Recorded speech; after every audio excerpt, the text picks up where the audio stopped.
my name is Melissa Powell, and I work in Google's developer relations team, specifically within the Google Developers Experts program, which actually the number is not 450. It's now 600 designers and developers external to Google who work around the world in a variety of Google technologies.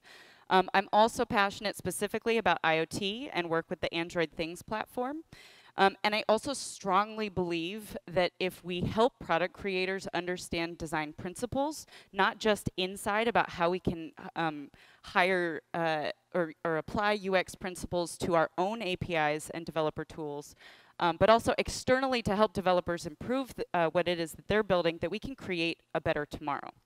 So. And another thing you should know about me is I'm an adrenaline junkie. I love the introductions where they talk about their professional careers, but this is me climbing in ice caves in Alaska, and I'm going to be climbing Kilimanjaro at the beginning of next year. So if you have any questions about that as well, you can ask me. A couple of things that I'd like you to take home today is to broaden your concept of what design is. And also, I'll provide a lot of examples of ways that at Google, we've been incorporating design into our developer relations strategy and ways that we can make it less painful. So the first thing is I've heard the pushback. First, design's easy. You don't know how many people I've seen get it wrong, not understand how to ask non-leading questions when they're trying to talk to some of their users. Or you've got folks who perhaps don't have bandwidth. I've got teammates who spend 222 days on the road. So adding extra work or extra advocacy into what they're already doing is really difficult. And sometimes people say design's important, but that'll come later. I need to focus on educating this specific technology, but I'm hopefully going to help you understand why design is not only important, it's critical to what we're doing in developer relations. And what I found is that also some people don't quite understand what the definition of design is. Design can encompass, from what we've seen, everything from UX of developer tools to typography to brand to communication design to voice interfaces. The definition is extremely broad. So let's just start off by defining exactly what design is. So I looked up what design is according to the Merriam-Webster dictionary, and it is to create, fashion, execute, or construct according to plan. Scrolling down just a little bit further, you'll see that this is how design is used in a sentence. By definition, engineering requires design. This is executing a plan. But again, design is a very broad term, so let's focus on a couple of other terms that we use in relation to what we're doing with DevRel. For example, product design. This should sound very similar to some things that you're working on now. The process of creating or improving a product by learning what consumers want and examining similar products that are already available. And again, graphic design. Graphic design is the process of visual communication and problem solving, using one or more of typography, photography, and illustration. So to put that all together, design is a process for problem solving by listening to what consumers want in order to build a plan of execution. And if that doesn't sound like what it is that we do, then I think that we might be in different fields. So design is not a single thing. It's everything that we do within developer relations. It's creative, it's analytical, it's artistic, and it's useful, and it's so dynamic. We've created a series called Design Is. So this is the first example of a source where you can look to find ways to incorporate design into your strategy.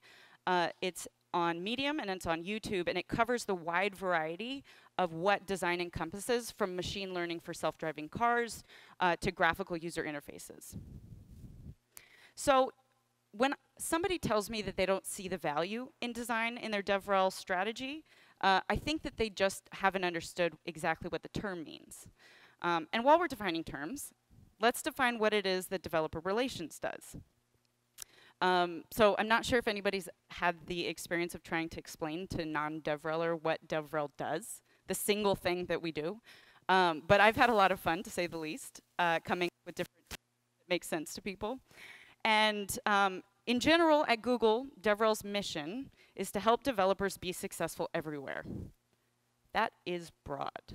So I've tried on a couple of different titles to help explain to folks outside of our community. And the first thing that I tried was startup consultant, mostly because I liked how that sounded. But that didn't quite cover what it was that we were doing. So then I have this one friend who only believes that there exists traditional roles in the world, education, law, medicine. So I told her, I'm an aptologist. The same way that a doctor might help you diagnose and treat your foot disease, I help diagnose and treat your app disease. Unfortunately, that one stuck. Now she introduces me to other people as an aptologist, but at least I think she gets it. Even within Google, I take out a scatter plot graph of all of the initiatives, programs, and activities that we run within developer relations to help them understand tangibly what it is that we're doing. And here, this is actually a simplified version of the scatter plot graph that I share.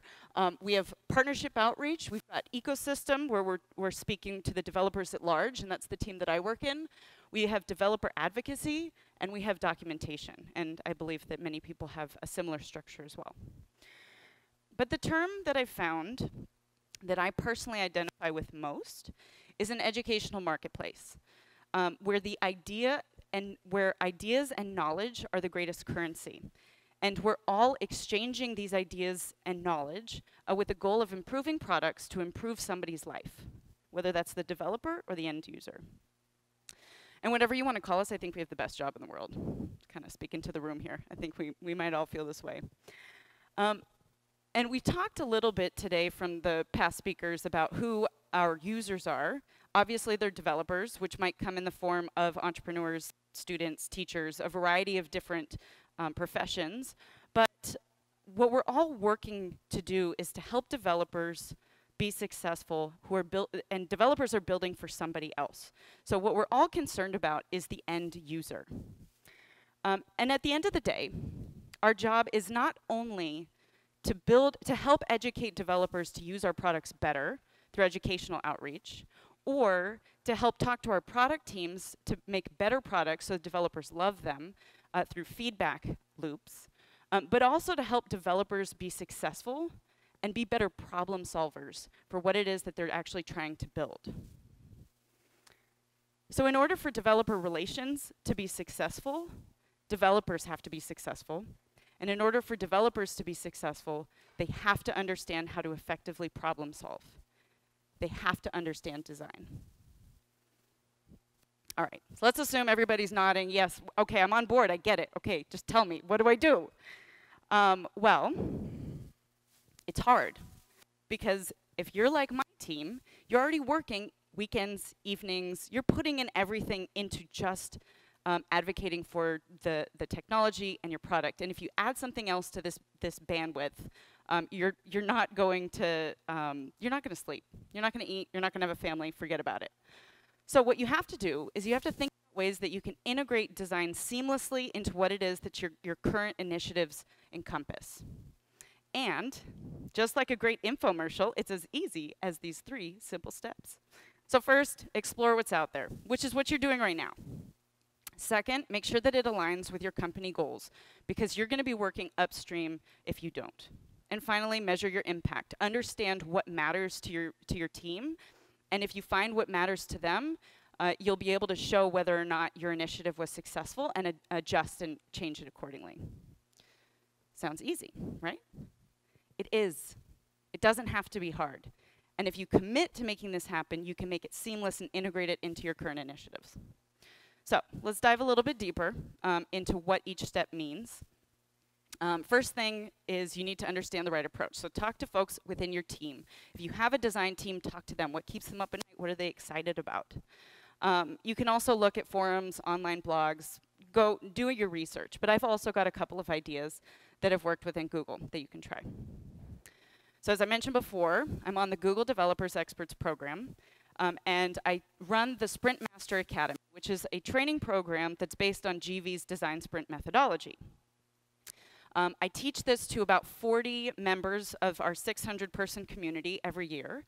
And this last cohort that we taught was about 75% technical and 25% design, which means that we had senior consultants, CTOs, technical consultants, and developer agencies coming to learn design thinking methods to apply it either to their product or to their customer's product so that they can be more successful in what they're doing.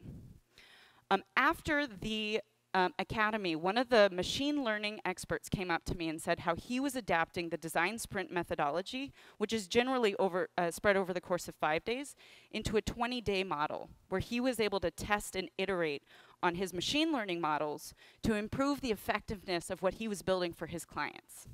So, what I recommend is that if you have any technical trainings that you're already doing, incorporate some design thinking methodologies and see what people come up with.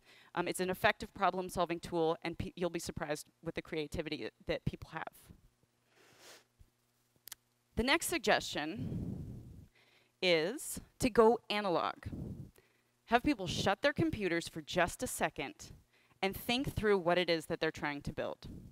2015, Google I/O, I ran a sketching and paper prototyping workshop where we paired developers with senior designers at Google, and we helped them think through their navigation and interaction before they started coding, and ask a lot of questions about what makes effective app navigation.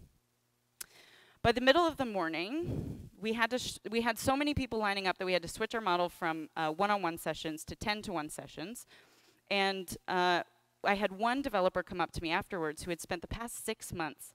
He had a look of sheer frustration and joy. I've never seen something like it before. Because he had spent this past 6 months developing, deleting, coding, uncoding an app and couldn't figure out why it wasn't working with his users.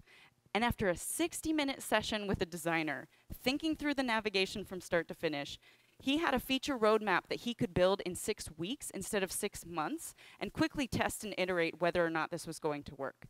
So stitch in time saves 9. And I recommend that you try adding a sketching or paper prototyping or some sort of planning exercise before a hackathon, a meetup, before a technical conference to help get people thinking about what it is that they're trying to build. Finally, this is actually a good example. Having design at a developer event. I was just sharing to Tao that we have World Usability Day activities happening. And a lot of people ask whether or not, if you incorporate design into your developer conference, whether you should have separate tracks. Like we have today, I recommend that you have separate tracks. And then have some sort of collaborative workshop or networking happy hour that can encourage some sort of collaboration. But you want to be able to satisfy people's needs to go deep into their area of expertise while also encouraging that dialogue happening between people. But you don't want to force this engagement if it doesn't make sense, if that content is not what they're interested in learning about. There are so many other examples of ways that we've incorporated user research, design thinking, design, visual design, best practices into our DevRel strategy, and it hasn't been extra work. So one of them is usability testing. You can get people to go out rough and dirty. We ran a workshop with fintech startups in New York, and all of the startups were from Malaysia. We made them go out into the streets in New York and interview restaurateurs to get feedback about their app. And even though it was a different market, the experience of talking to people got them out of their shells. You can also be at the forefront of helping create this dialogue. By creating UX tooling like we've done with the material components. There's a lot of other people who have created that transitional content that helps you go from prototyping, digital prototyping, into coding really quickly. And then you can create rubrics that sort of standardize accessibility or standardize what good design or good usability can be. The Progressive Web App Lighthouse score is a good example of that. Second piece is to align with your company so that you aren't fighting an uphill battle. And if you don't have any OKRs or objectives and key results that are tied to design, I recommend that you make it your goal to get them added by the end of next year. Because, for example, at I/O earlier this year, Sundar announced that digital well-being is part of our company's OKRs. Because we all have a critical responsibility to ensure the wellness of developers using our products.